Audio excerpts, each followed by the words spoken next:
Daniel seems to have this theory as well, and he wants me to kind of ask your opinion on it. He reckons all these new big Jeeps and stuff, and all these cars with the, with the lane departure assist and adaptive cruise control, he reckons it's making people worse drivers. Yeah, I think people's attitude is making people worse drivers. Yeah, people's attitude to driving. Yeah, to driving. Yeah, like there's a lot of people looking at the phone. The phone is frightening. It's got a lot worse, I think. I class myself as a good driver. I've driven everything from cars to trucks to whatever. The whole lot. And I try to stay off my phone as best I can in the car. Yeah. I'm not looking at Facebook on it or Instagram or anything when I'm driving. But the level, I was on the M50 a few weeks ago and I nearly knocked a motorbike off. Right. And what happened was, frightened me now. And Friday afternoon, 60 kilometers an hour, where I was in the middle lane, there was a truck on my left, and a Volvo XC90 on my right, and there was a motorbike coming way back, and I was watching him, my right mirror. And I'm watching my mirrors, nothing there, right? And I'm halfway up the side of the truck, and nothing there, and the motorbike's now 2 cars back. So he's coming, I'm watching him, and as he comes close to me, I checked my mirror just before I looked back at him, and there was nothing there, and I moved over just to give him a bit of room. And here's a motorbike coming up on the left-hand side of me. That you hadn't seen. He wasn't there. Yeah. He came off, I'd say, at Liffey Valley, and I'd say he's seen the other fella going the other side of me, and he said, I'm going to get out of the inside, and he's on left. But I nearly took him off because he decided, instead of doing the right thing, he decided he was just going to fly on by. He's going to fly up. And your man on the right, I looked to my left and my stomach, Yeah. And you could see him. He actually went by me very steadily. He didn't even give out to me. Yeah. But he knew. He knew what was after happening. And I'd say the lad in the truck, if he's seen it nearly died as well, because he would have been in under the truck. Oh, jeez. But people's attitudes and the phones, and I was aware of what was going on. Yeah. So imagine. If you were stuck to the phone. You go down the M50 now, you see guys watching YouTube. Yeah. ToolzWithCarz. ToolzWithCarz, yeah. Well, I hope he's out. There's maybe not in the M50, but pull into a safe. But they're watching stuff on the screens. Yeah. And the other thing is, I don't see these big screens in cars. Daniel's not a big fan of that. No, I think that's also making people more unsafe, because before, I'm going to speak up so make sure I get heard here, but before you had, if you wanted to turn up the heating or anything like that, you had enough. You could feel it. You had tactile. You knew, you didn't have to look. Now you're flipping around. Have you driven a Tesla? No. We had one here, and nothing wrong with it. Good car, good solid car, fast, really. But everything's on the screen, isn't it? But everything's on the screen. You could adjust your heating. Now, maybe some of the tech boffins would say, "Oh no, you can do that through your steering." Yeah. But I didn't know how to do it through my steering. But everything was on the screen, and even when you're driving, you just find, because it's so big, it just drags your eye off the road. And I used to drive Audis and stuff, and there was a screen pops up out of the. Oh yeah, up out of the dash. And I always closed it. Yeah. I closed it. Put it down out of the way. Because it just pulls your eye off the road. Yeah. So. We had an elderly man was trying to trade in with us at one stage. He was trying to trade in a Golf, and he was after coming, I think, from a Polo or something like that, an older Polo, and he loved the Golf to drive, but he couldn't drive it because he was good age. I'd say he was in his 80s. Anytime he wanted to change the heat, he had to stop the car. Yeah. Because he couldn't do both. Comprehend it even. No, and years ago, we were with a guy earlier on, and he'd old Fords and stuff like that, and you just put your hand down, you knew where the button or the knob was, and that was it. You didn't have to look down to see was it at 5 or 6.7 or temperature control. It's like texting when you were in school. Yeah, you could do it under the table. Under the table. You used to be able to, you didn't even have to look at the phone under the table. You knew every single button was Yeah. And independent dealers in the next 20 years, or independent garages, in the next 20 years? I think you're going to see a lot more of this size. Yeah. I think the smaller guys are going to struggle, only because it costs so much to keep up. Yeah. With technology, if you look behind us, all the different diagnostics, laptops and stuff Yeah. The cost of it, and then maintaining it, and information systems. I think you're going to see a lot more specialists. Right. in certain brands. You see a Volkswagen special, Mercedes special. Yeah. They're even starting to pop up around the country. They're all over England. Right. And I think you'll see a lot less dealers. But I think it's a good time to get into an independent business. Yeah. But you need a plan, and you need to know where you're going. Like just doing a couple of cars and keeping yourself. Like years ago, you could be a mechanic. You could have a garage beside the house. You tip away a couple of cars, and you make a good living for the rest of your life. Yeah. You'll really struggle to do that at that level now. You'll work a lot harder. You'll work on a lot worse cars. But if you want to work on good cars, modern cars, you have to have a big place, good front of house. The same sort of experience of getting in a dealer, but you need to be able to pump through the volume. Yes.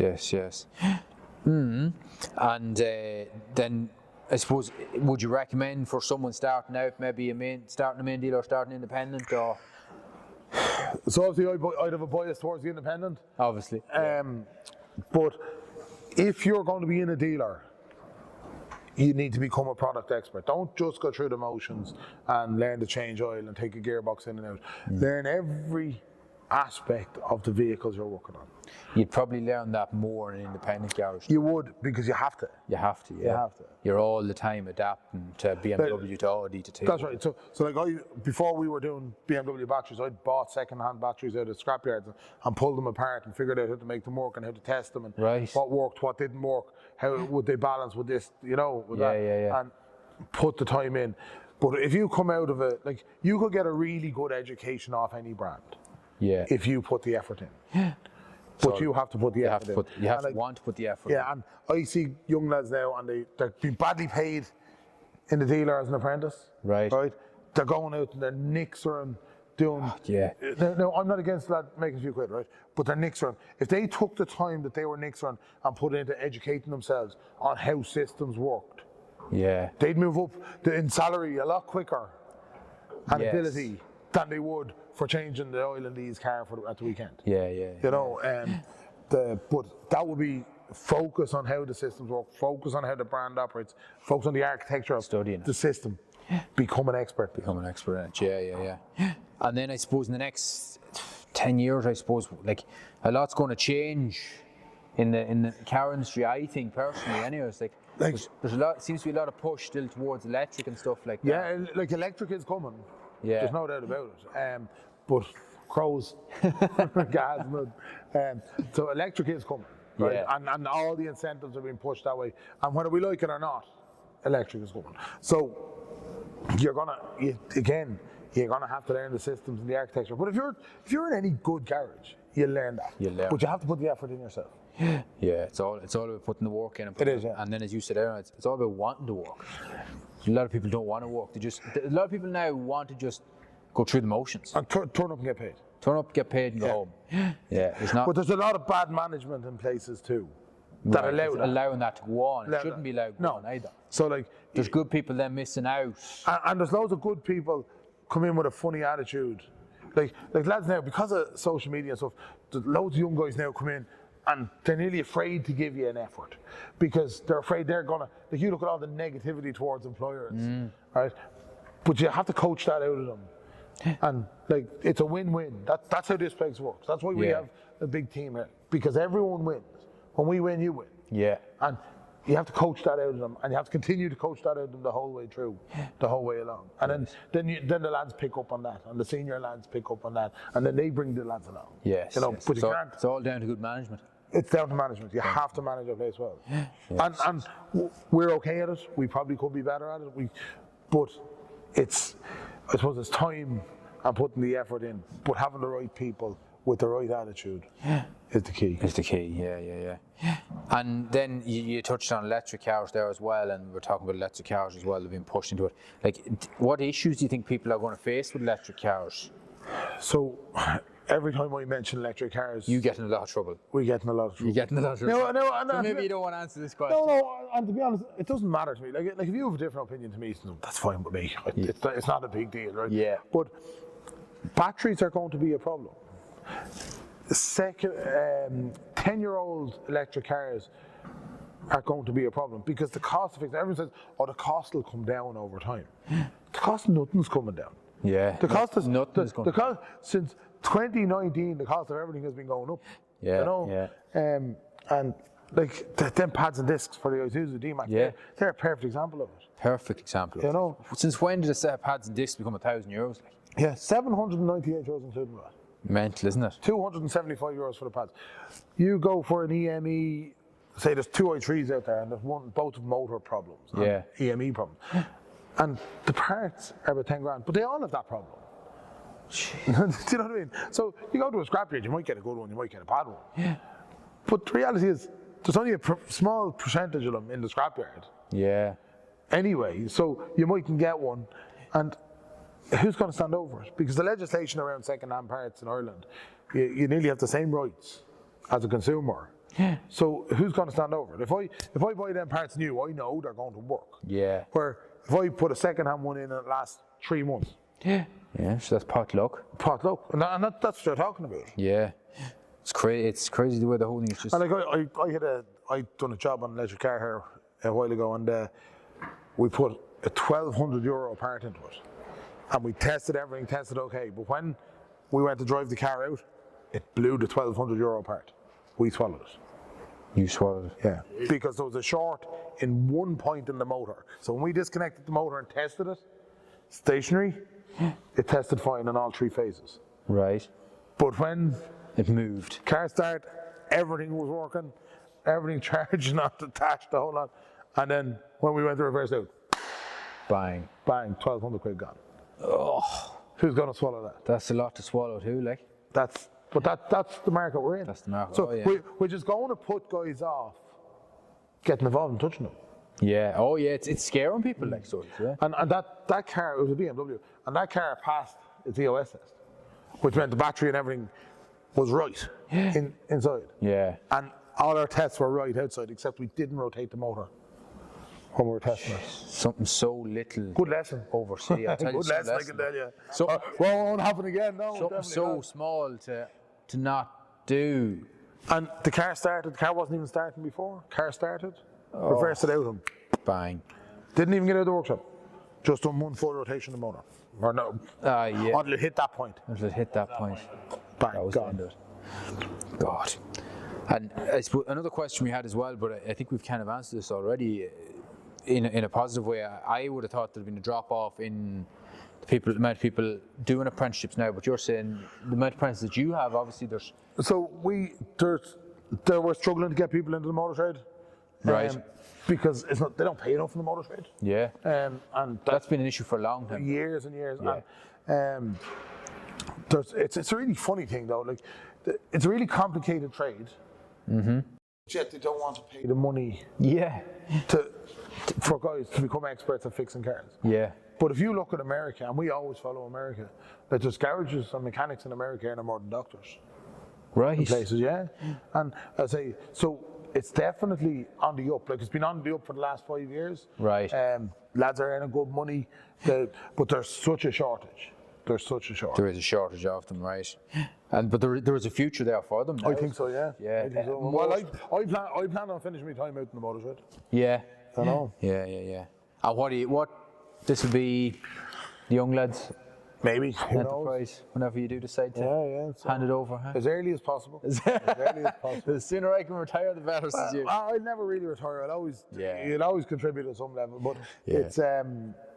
it's to get it to a level that it sings along there, and that lads can make a mistake and we can recover and stuff. Recover. It's not going to jeopardize the whole thing. Like. Yeah.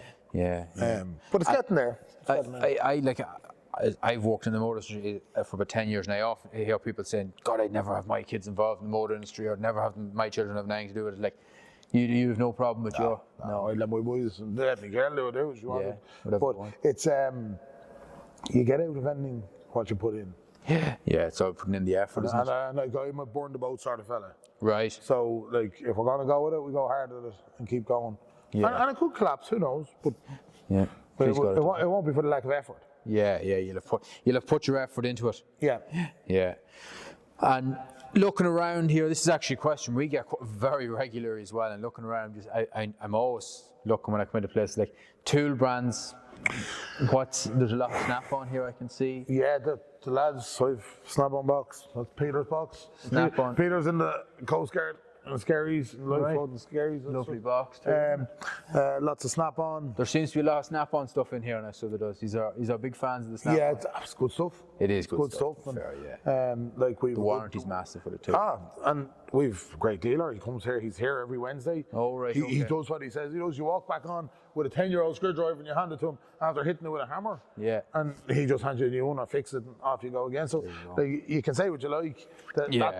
That service, like there's a price to be paid for that. The price we paid for it. Yeah.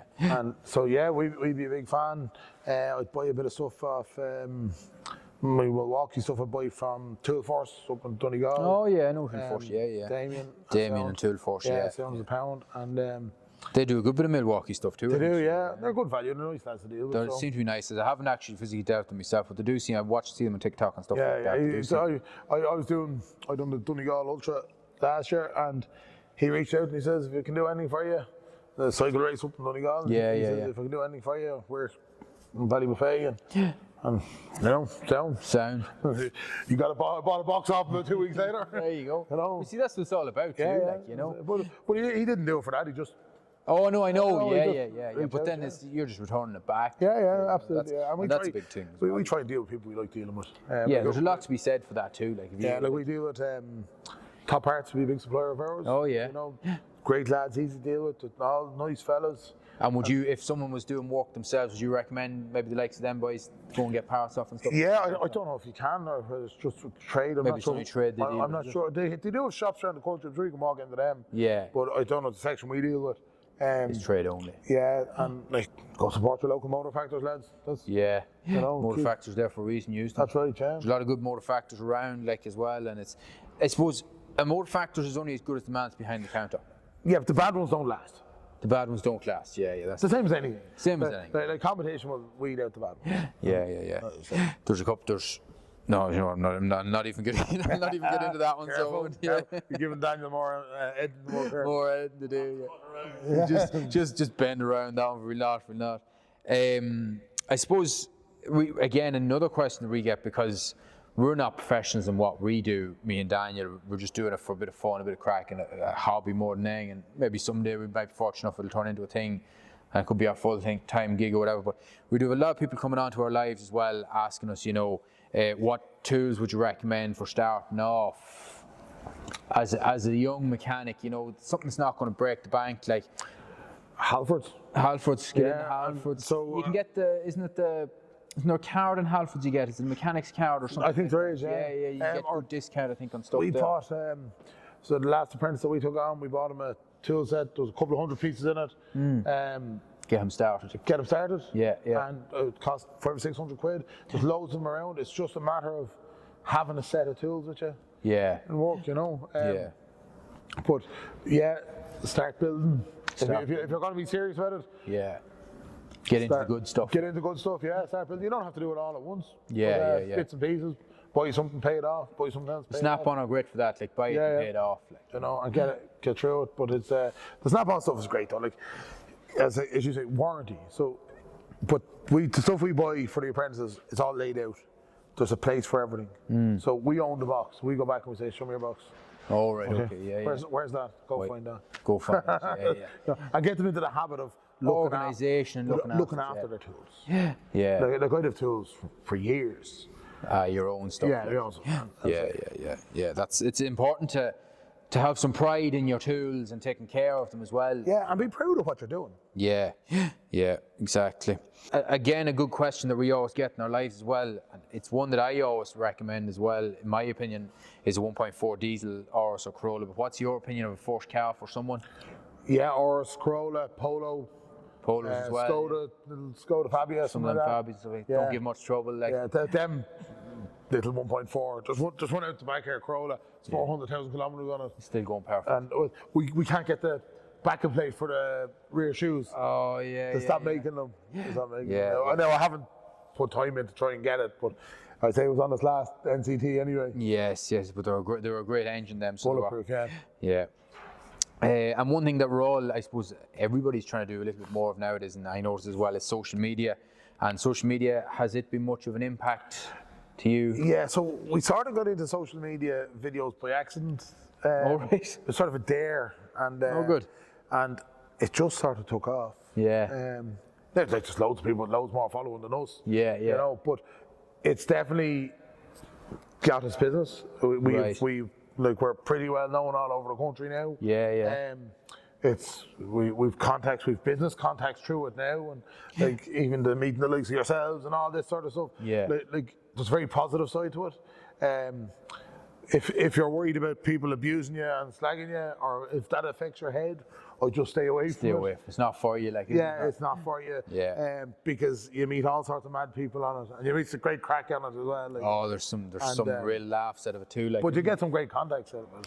You do, and you meet some great people, like. You do, yeah. Not just us, like, obviously. As great as we are. And a few questions then, I suppose, as well about your lifestyle, your personal life. You're saying you're big into cycling and stuff like that. That's kind of your go-to thing to keep you. Yeah, so I'm starting to train on Monday for a 500 kilometre cycle in May. 500 kilometres. Yeah, so in May. Lunatic. Well, I haven't done it yet. Yeah, well, you will when you. I haven't done it yet. And where's that? Mayo. It's called the Mayo Ultra. All right. 9th of May. I'm going to have a crack at that. Very good. Well, best of luck with it. Thanks very much. I hope it goes well for you. I done the Donegal 333 last year. Yeah. And that was good. That was good. Yeah. Plenty of suffering. I'd say you're sore after that. That wasn't too bad actually. Would you believe we finished at 1:30 in the morning, got up, had our breakfast, and we drove back down to Dublin, dropped the bikes off, and then we drove down to West Cork to pick up the kids. Oh, so you had a lot of travelling that weekend. So you had. Yeah, but it's good to push yourself. Good to find something. Push yourself hard. Something to clear your head, because see, when you're in a business, and not that I'm on my own by any means. Yeah. But there's a lot goes on in my head. And I suppose that goes on to some of the other things, I suppose, as well. It's trying to balance a healthy, happy lifestyle away from this. Like, that'd be very hard to kind of make the separation, the break. Yeah, so, and then obviously I work with one of my business partners, or I live with one of my business partners as well. So, and like, to come home and we mightn't always agree, and you have to live together. Yeah, but when you walk out here, like this is a safe place in terms of when you walk across that line. Yeah, we're a professional, and when you walk out that door, you leave it here. You leave it here, and like last year I was training away, and on a Sunday morning I'd cycle from here up to King's Court, back down out to Blanchardstown and back, maybe 150 or 180 kilometres. Yeah, and it could be halfway to King's Court before my head had settled. Clear and settled. And then you're just pedaling, looking over the ditches and enjoying it. And so. Yeah, it's really important. It's really important, yeah. And what do you drive then, David, as a daily car? Like, you've been in the trade, you see all the different floors. We have our family cars, a Skoda Kodiaq. Love it. Great car. I have a 630 to 630i. That's kind of your weekend. Yeah, that's a toy. And then I spend most of my time in a Volkswagen Caddy. After that's the business van. I see it up there with the service stop stickers on it. So as I said, that's where I spend most of my time. Yeah. Yes. And one thing I did notice, David had us up in the house earlier on just for a wee cup of coffee before we decided to start this or whatever. But I noticed there was an old Weber barbecue out in the back. I love the old barbecue. You like an old barbecue? It's hard to tell. But barbecue. It's actually like. I find it calming nearly. There's nothing like a good barbecue. No. I actually have the exact same barbecue as you at home, and just to stand there and cook some nice meat. Yeah, and then I've a kettle that one there as well. Oh right, I didn't see it. Yeah. That I do. Slow cooking it. Yeah, off heat. Yeah. Stuff, and like big briskets or shoulders of pork or. I know we're coming for a barbecue next. But like stuff that you get up at 7 o'clock on a Saturday morning, and you don't touch it maybe till Sunday. Yeah. Really slow, so big lumps of meat. Yeah, exactly, and or ribs or short rib or any of that stuff. Yeah. So but yeah, it's good to have. That's a nice way as well to kind of just chill. It is, yeah. There's nothing like barbecue to chill. That's right. Good healthy way. Sipping a couple of beers. Yeah, sitting out enjoying the sun. Yeah. Barbecue, food cooking beside you, like it's. We would use it all year round.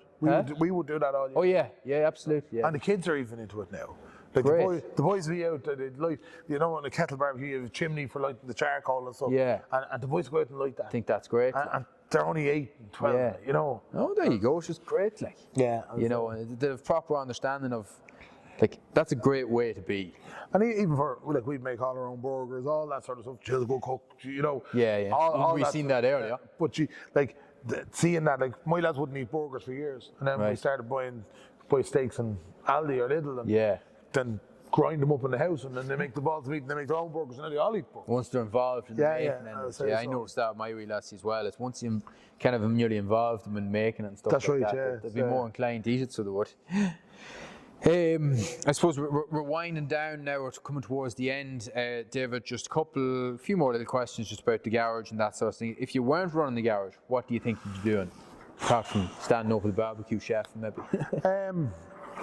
Any other direction in life you'd have liked to? I would love to be farming. Right. God, I hate farming.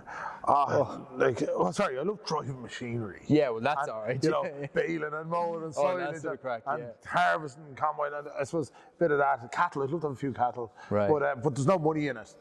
Not for my level. For your lads level, that are at it are good at it. Yeah. But I suppose whatever I do, it'd have to be on scale. It'd have to be big. It'd have to be big, yeah. And like if I was starting a business today, I'd be starting it with the intention of selling it in 10 years. Right, okay. But you just get better at, as I say, you get better at taking risk. And you get better at understanding how things work. Yeah. Strengthening that risk muscle. Yeah, that's what it is. That's what it is, yeah. And as I say, doesn't scare you as much, so it doesn't. No, well, like when things work. Yeah. You know. Everything runs smoothly. Everything runs smoothly, and then, but it has to be big. Has to be big. Whatever, it would definitely probably be in the services, but it'd be serving a big customer. Big customer, yeah. And if you were to start this all again, would there be anything you'd do differently? I'd specialise. You'd straight out specialise in the start? Right. Definitely, yeah. Anything in particular?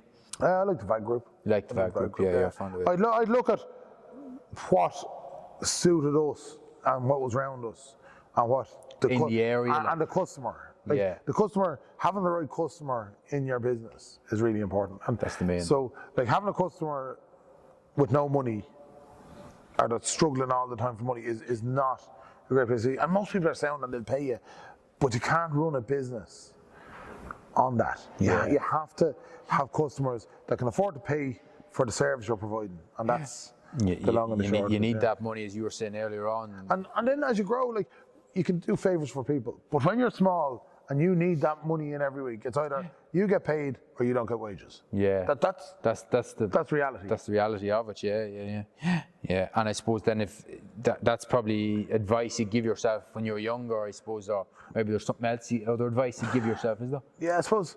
Don't be afraid to back yourself and have a go. Have a go. Give yourself a go at it. Like have a go and learn. Yeah. You know, like if you make a mistake, that's not the end of the world. Don't do it again. Yeah. That's what it's all about. It's about making mistakes and learning from them. Like. Yeah. And as I said, and that doesn't matter whether you're fixing body parts on a car or you're playing football or rugby or whatever. You know, you drop a ball, you just pick it up and go again. That's like you saying earlier, the one thing you didn't do in that car was spin the motor. Yeah. You'll not do that again. Jesus, no.